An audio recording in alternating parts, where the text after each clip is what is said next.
Hey everybody, welcome back to the podcast. We are John and Wendy Williams with the Short-Term Rental Authority, your trusted authority on all things short-term rental related to help make you the best operator ever. And on today's podcast, we're going to be talking about the first thing that you should do when you're starting your short-term rental business. Yeah, I want to feel like we've talked about it a little bit. Because it's that important. Yes. But today we kind of want to take a deep dive on how to choose your avatar, how to choose who it is that your hospitality business, not your real estate business, but who your hospitality business is actually going to have as a customer, who's coming to stay with you. Right. So this is the first and probably, I would say, the most important step that you will ever take in your short-term rental journey because, and we're going to get into this a little bit later, because it's going to help you answer all the other questions that you have right now, probably. Right. Like where to put it, is it a 3-bedroom or a studio, right? What to put inside of it, all of those things. It's going to help you answer all of those things. So let's first talk about how do you go about finding which customer to choose? Because there's a whole mess of them. A whole mess of them? A whole mess of them. Okay. Hey, at least I didn't say gaggle. That's true. That's geese. Oh, yeah, that's right. So you got a whole bunch to choose from, right? How do you even start? Like, where do you even start? So we may not even realize that there are so many. Well, that's true. And we're going to get into all the ones that you may not have even thought about yet. We're going to get into that today as well. But let's talk about first, how do you even pick somebody? Like, you got all these things to choose from, but how do you pick? So the first thing that we tell people to do is to start local, right?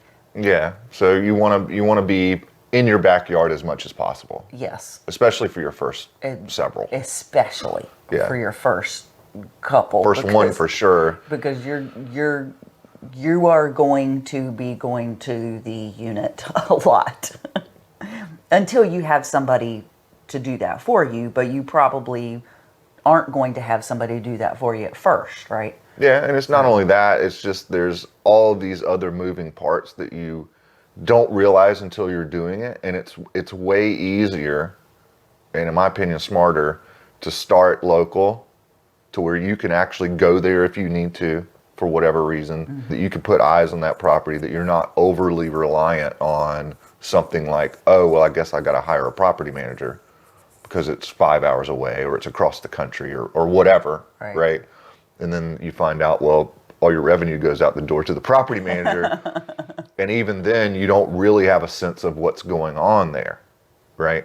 So I think it's super important. Yeah, I would recommend start in your backyard or as close as possible. As close as possible, right? For that reason, because you are going to be going to the unit for whatever reason, and you don't know what you don't know, right? At first. Right. Yeah, and you need to build up some of that experience because remember, one of our mentors, Jay Massey, told us this. He said, "You do your first deals for the experience, and then you get to profit from your experience, right?" Yeah. So if you're doing those first deals and you're not in a place where it's actually local to you, or at least semi-local to you, then you're not learning the things that you really should be learning running that business. Mm-hmm. And you learn a lot about the market when you are operating short-term rental business. Yeah. So, and we're going to be talking a little bit about this too a little bit later on, but we've been operating in Charlotte for quite some time now, and I did not realize that there were so many things going on in Charlotte. Well, that's true, yeah. And then we moved to a new market, and we thought we knew that market well.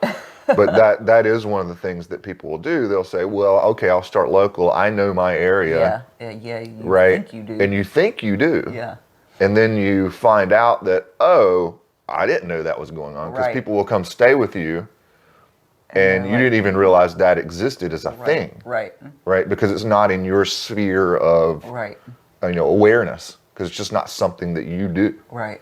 Right? For whatever reason. So that's part of it.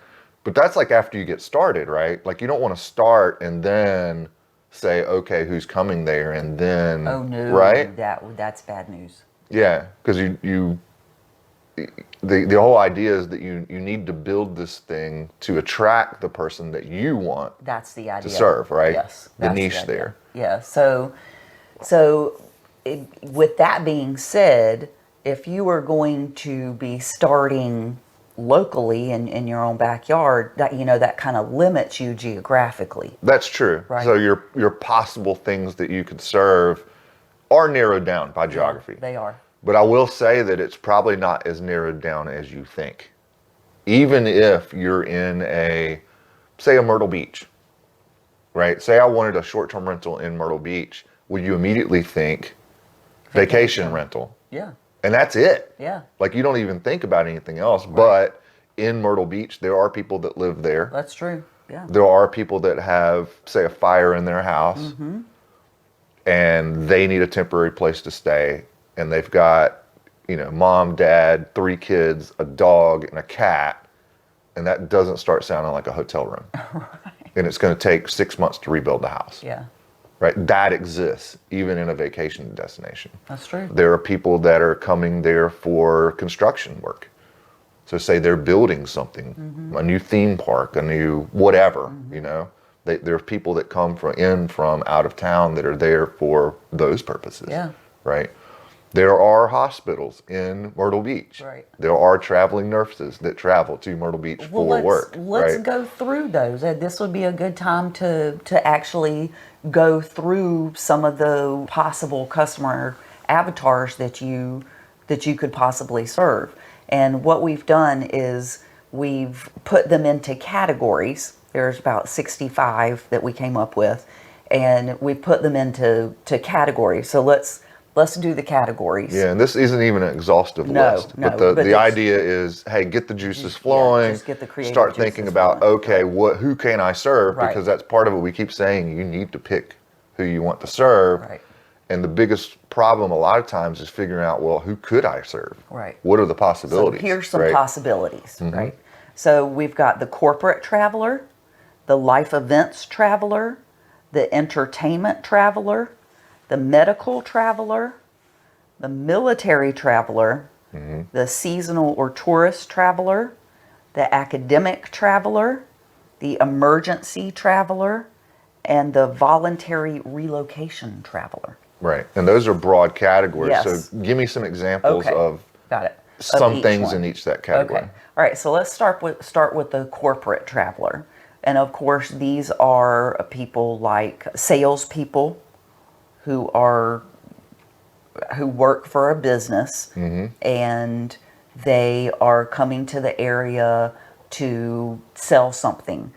Remember the solar people? We've had several sales teams, actually. There was the solar that came in and stayed at one of our houses, and then there was the pest control. That's right. I forgot about the pest control So people. if you've ever lived in an area where there's door-to-door salesmen and they come through and they're selling you these services, a lot of times they're not local. Right. They actually are sales teams that will go to an area and work that area for a period of time. And they got to stay somewhere. And they stayed with us in this case. At least a couple times we've had that happen that we know of. Yeah. And then they'll go to another area and set up shop, right? And they go all over the country. So that's one of them, sales teams. Training sessions, continuing education. That's interesting. There's a lot of people that come in for, like the corporate office is there, and they come from the satellite office, some other part of the country, and they're coming in for some kind of training. It could be sales training. It could be, any kind of like IT training. It could be anything like that. Yeah. Contractors and construction crews. That's what I was talking about earlier. People coming in to build something. We've had that before too. Speakers and presenters for training or That's events. True. That's true. So a lot of times that training isn't done by the company itself. It's done by an outside sales trainer. And guess they're coming too. Yep. Right? Yep. Nonprofits. Meetings with members of branch offices, Yep. team meetings, merger acquisition teams. Yes, they do that too.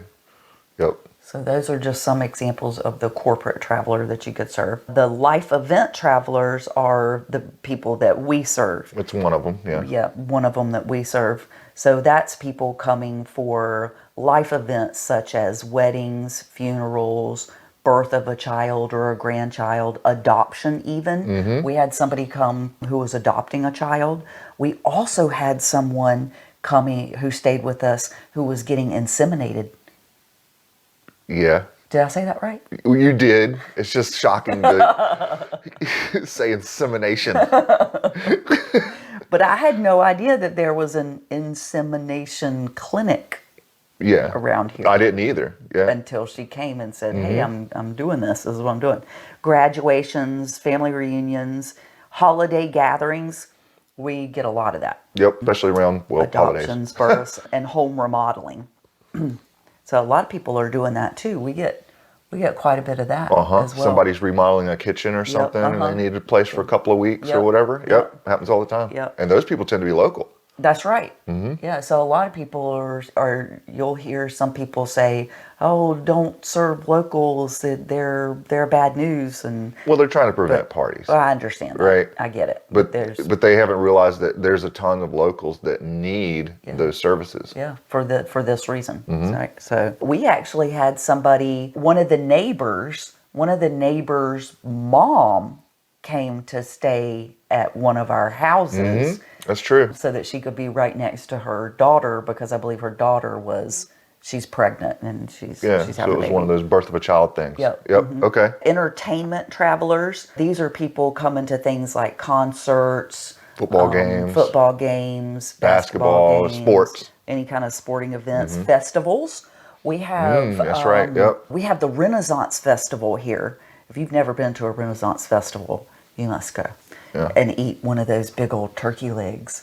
That's right. He always gets the big giant turkey leg. I love the turkey legs. I like to take pictures of you with the turkey leg. Just don't post them on social media. Street fairs, art shows. Okay. And theater and the film industry is really big. And we just had an actor stay with us, and we didn't even... Yeah, we didn't even know they were filming a movie, but they were. But, we've had people that, they'll come in for like a Broadway type production. Yeah, But there's people coming to the production to watch it, but there's also the people putting the production on. That's true. They have to and they stay come for a early while. and stay for a while. Right. Because they've set the whole thing up and then do all the rehearsals and then they do the play or whatever. And then they have to break all that back down, and then so they're usually here for a period of time. Yep. So that's a one that you may not have thought of. Medical, of course, these are your traveling nurses. But what you may not have thought about is if you've got a hospital in your area, especially a specific type of hospital. Yeah, like here we have a children's pediatric cancer center. Right. A lot of times they will bring in a specialist doctor, and that doctor will stay in residency for a number of months. And those people are going to need a place to stay, right? Yeah, so it's not just your traveling nurses. It's traveling doctors. Yeah, it's one of those things where you kind of want to be specific, right? I'm just pointing this out about these categories is what I hear a lot of people do is they're like, I have an avatar, but they name a category.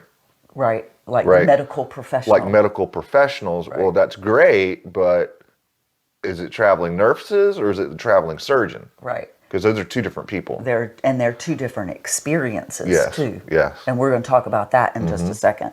Long-term hospitalization. Yep. So people coming to the hospital for procedures and things like that. And then people coming to visit them too. A lot of times or it's their take care family. of them. Yep. Long-term recovery. So people have to be near the hospital, especially people.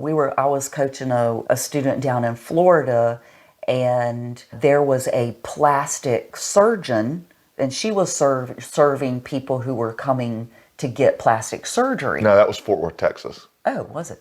Oh, okay. I thought it was Florida. Maybe it could have been Florida too, but the one I'm remembering was Texas. Florida. But and apparently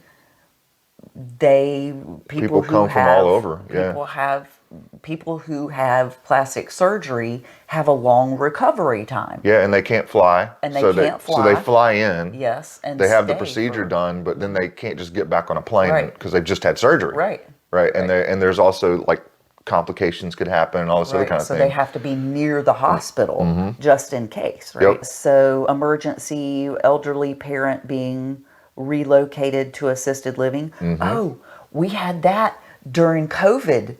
That was one of the people that actually stayed in our units during COVID. Yeah, it wasn't what you just described, but yes. But it reminded me of it. It did, yeah. So they actually, That's how my brain works. yeah. So I think this one was actually people that are moving somebody into an assisted living and they need a place to stay while they're doing that. You're right, right, because they may be out of town or something. But there is the one you were talking about where they were actually, and this has got to be unique to COVID, but they were actually moved. They took their loved ones out of the nursing home and put them in one of our units with a caregiver because, well, that's where everybody was dying. Yeah. We're in the nursing homes, right? And they were trying to take them out of that environment. Yep. And, That was interesting. Yeah, it was. So, this next one is one of my very favorites to serve, and that's the military traveler. And big props to all you military out there. We appreciate you and your service to our country. So some people who are coming for temporary duty assignments, looking for housing for upcoming move or reassignment, visiting family members, and civilian training personnel. Right. Now, so this is a good example of one that is location specific, right? So if you're within an hour of a military base, then you should really look into it serving military customers because they take great care of your property. They're very respectful and they stay for a long time. But even then, you got to think, okay, is it enlisted or is it officers? Right. Two different people. That's right. Yep. And we'll talk about that in a second. The seasonal or tourist, of course, this is like your typical this is the one everybody vacation. thinks of, right? Right. Yeah. Like, so if you're in a beach area or a ski area, historic towns, outdoor nature interests. Like near a national park. That was a big thing during COVID. Yeah, it was. It was like one of the few places you could actually go was outside. Right. Right. So if you were near a national park or something like that. Hunting or fishing. And my favorite, wineries or breweries. Wineries or breweries. Excellent. I'm a big fan. Academic traveler, short-term training schools, technical schools, beauty schools, or some. Trade schools. Trade schools are very good. Foreign students. Yes. Which was a big one during COVID. You remember that? It was, because if you were, say, a student from Italy, you were screwed. And the campus shut down, well, you didn't really want to go back home either. Yeah, no. Not right? so much. But you needed a place to stay. Yeah. So that was part of it. But even then, it's like, okay, well, a lot of times foreign students are coming in and they're not staying on campus. They need a place for a while, or at least to figure out where they're going to stay before they, have a permanent place or whatever. Right. And a lot of times temporary housing comes into that. Yep. Visiting professors and guest lecturers. Researchers using libraries or the archives. This is big in Washington, D.C. And summer school students. Yeah, I know there's law libraries that people go to. Oh, like physical law libraries, because there's a lot of things that are only available in the library. Oh, okay, not online. And so they will come to specific libraries just for that, to do research or do some kind of, whatever they're doing. Right, because they're like getting a PhD or studying to be a lawyer or something. It could be, that. yeah. Interesting. The emergency traveler, and this is one of our customer types, house fire, flood or natural disaster or plumbing disaster. Natural disasters such as wildfires, blizzards, hurricanes, storm damage due to storm damage, crime in homes. So a lot of times people will get broken into and they're afraid of being at home. Yeah, that's something we probably never thought of. Never would have thought of that. Somebody that's been burglarized. Yep. Right. Burglarized. That's hard for me to say. Robbed. Robbery. There we go. So that was really interesting. And roof repairs or any kind of repairs like remodeling, stuff like that. Voluntary relocation is the last one. That's and another this big one for us. Yeah. So this is people who are relocating to the area, like they sold their house somewhere and they're moving to your area. They're building a new house. We've got loads of that happening here. It'd be interesting to see what happens with that. Right. And that That's relocation isn't always like from out of town. Like sometimes it's just like what you said, they Yeah. sold a house, but they haven't found the new one yet. right. Or Yeah, it's being built. Or it's being built. Or whatever. And they, Well, we did that. we sure did. When we built our house. I wish we'd known about I know, short-term rentals. right? It would have been a lot more pleasant than staying with my mother. Yes. Which yes. is what we did. Yes, it would have. Yeah. And she was With 2 kids and 80 years old and liked it very hot yeah, inside. she did. It was very warm. Yes. Visiting the area to look for potential areas to buy in and change of job.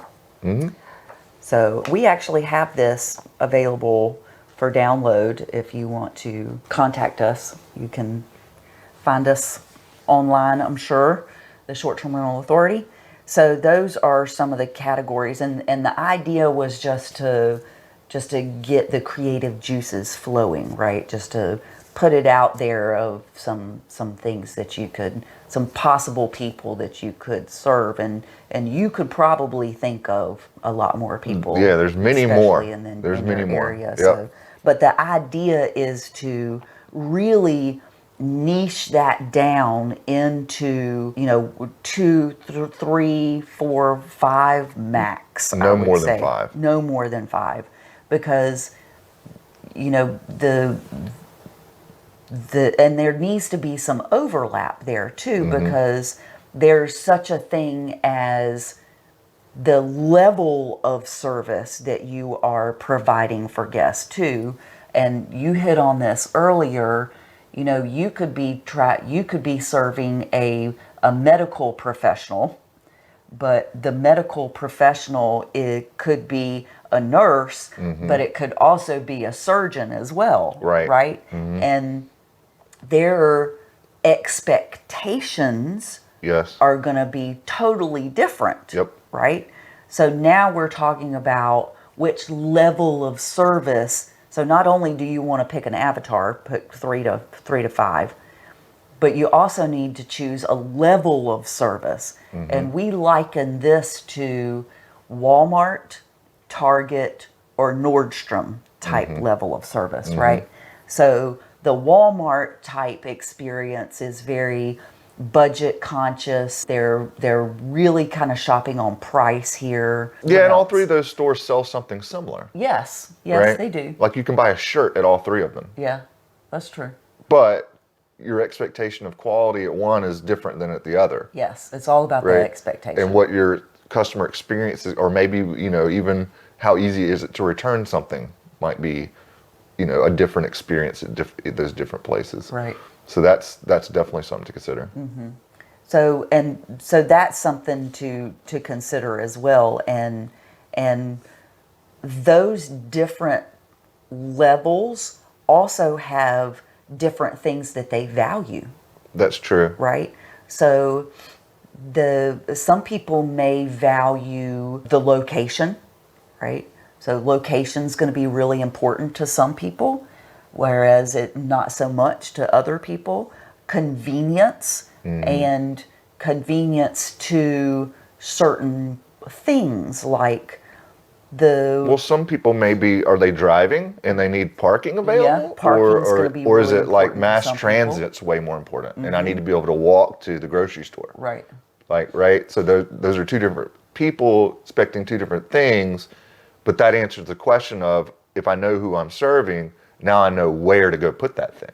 Right. Right? Where do I want to locate my unit? Well, you've gone into the next thing that we were going to talk about, is answering this question of who is your customer is going to help you answer pretty much every other question that you could possibly have. That's true. Right? And I was really talking more about the overlap. Oh, because you said, hey, there should be overlap.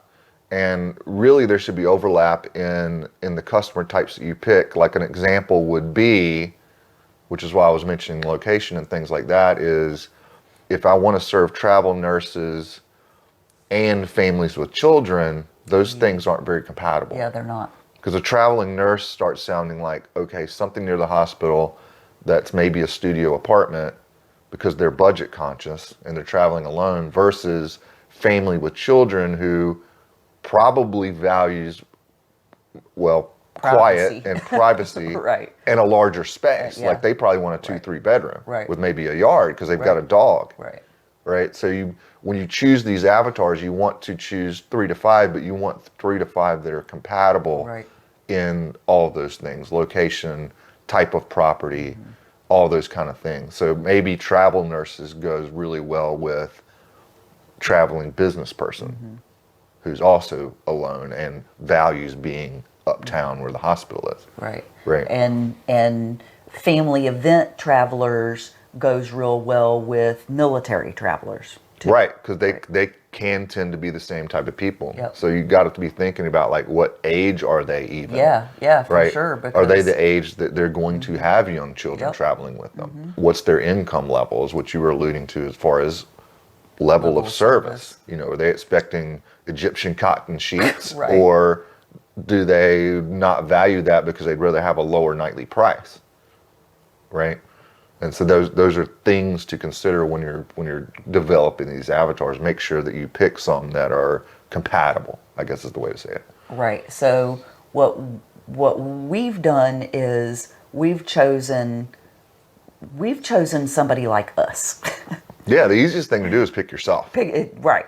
And that's what we did.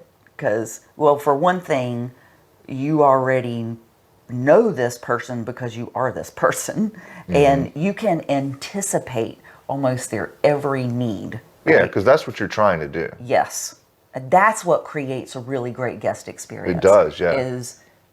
Is they walk in and say, wow, these people have really thought about my needs and what I'm really going to need when I stay here. Right, and the needs of different people are different things, largely dependent on why they're coming, Yeah. how long they're staying.